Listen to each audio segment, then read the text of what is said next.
ఇండియాలో జరిగిన ఒక లైవ్ ఫ్యాక్ట్ చెప్తున్నాను ఇప్పుడు.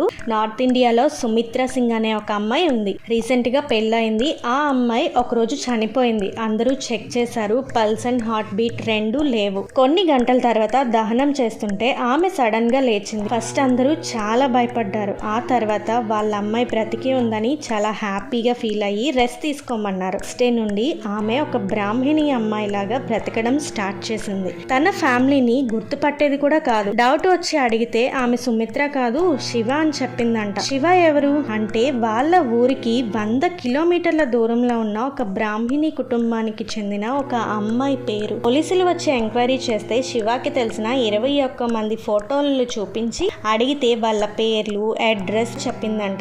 ఈ 2 ఫ్యామిలీస్ ఎక్కడైనా మీట్ అయ్యారా అని ఎంక్వైరీ చేస్తే మీట్ కూడా అవ్వలేదు అని తేలింది. సుమిత్ర శివ ఎలా చనిపోయింది, ఎలా చంపేశారు అని కూడా చెప్పింది. దీనికి సంబంధించి డాక్యుమెంటరీ కూడా ఉంది.